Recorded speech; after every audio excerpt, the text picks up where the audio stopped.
Bonjour à tous, bienvenue à la médiathèque d'Amberieu-en-Bugey. Alors cette année, à l'occasion de partir en livre, nous n'allons pas pouvoir nous retrouver dans les parcs, donc on vous propose quelques histoires en ligne. Voici une histoire qui s'appelle Les Fées jalouses de Rachim Keiresh. Alors cette histoire est dans ma boîte magique et il me faut la formule pour l'ouvrir. Je vous propose de la faire ensemble. Héron, héron, la queue du cochon. Et rit, la queue de la souris. Et rat, la queue du gros rat. Et cric, et crac, les histoires sont dans ma boîte. Et crac et cric, ouvrons-les vite.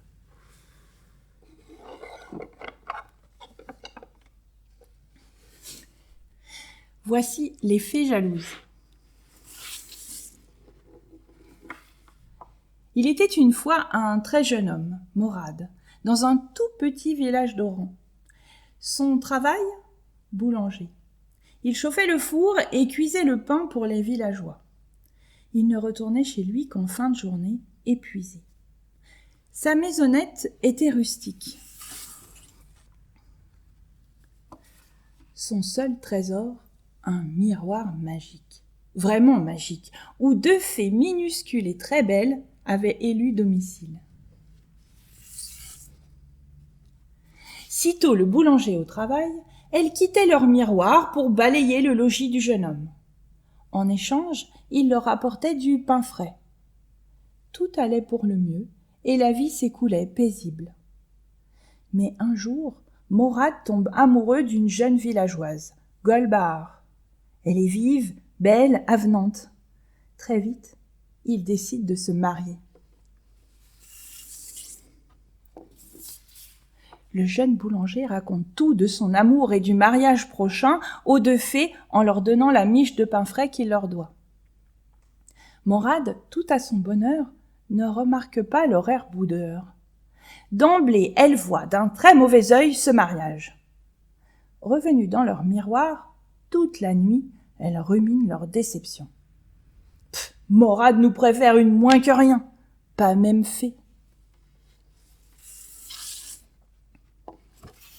Au lever, Morad leur dit « Préparez la maison avec grand soin. Dès demain, j'épouse Golbahar. » Quelle joie mentent les deux fées en chœur. Mais ne serait-ce pas mieux que ce mariage soit davantage préparé ? En travaillant dur toute la semaine, tu pourras lui offrir une très belle robe de mariée. Le mariage aurait de l'allure. Morad trouva l'idée bonne. Il travaille tant et plus qu'à la fin de la semaine, il a la plus belle des robes du village. « Préparez la maison, dès demain, j'épouse Golbahar. » « C'est formidable !» s'exclament d'une seule voix les deux fées. « Mais, ajoute-t-elle aussitôt, c'est le printemps, le temps des confitures. Il faut les meilleures à ton mariage. Il faut aller en acheter au marché. Il sera toujours temps de fixer le jour du mariage. » Morad va toute la journée d'une boutique à l'autre, en rapporte des confitures de cerises, de fraises, d'abricots. Aucune ne convient aux fées. Elles sont trop sucrées, dit l'une. Ah, elles ne sont pas assez sucrées, dit l'autre. Il y a trop de fruits, dit l'une. Il n'y a pas assez de fruits, dit l'autre. Ainsi passe la journée, sans que Morad ne puisse prendre un seul moment pour aller voir sa bien-aimée. Le lendemain, alors qu'ils s'apprêtent à rejoindre Golbahar, les deux fées, sitôt sorties de leur miroir, demandent à notre jeune boulanger d'aller chercher un kebab. « Tu pourras toujours rejoindre Golbahar demain. » Une fois encore, ils se laissent fléchir. Une fois encore, elles le font tourner en bourrique. Le printemps passe, puis l'été, et Morad est toujours empêtré dans les caprices des deux fées.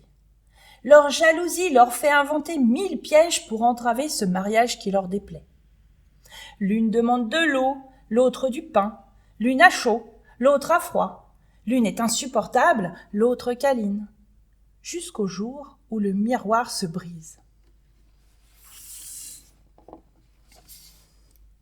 Libéré, Morad se précipite chez son amoureuse en portant la plus belle des tuniques de mariage. Golbart, qui l'a attendu, le reçoit avec soulagement. Ayant revêtu sa robe, elle accompagne le jeune boulanger dans leur foyer. Une semaine entière, les villageois chantent et dansent. De mémoire de villageois, ce fut un mariage comme il y en a peu. Chacun se le rappelle, jour après jour, année après année, en prenant leur pain, le meilleur de toute la région.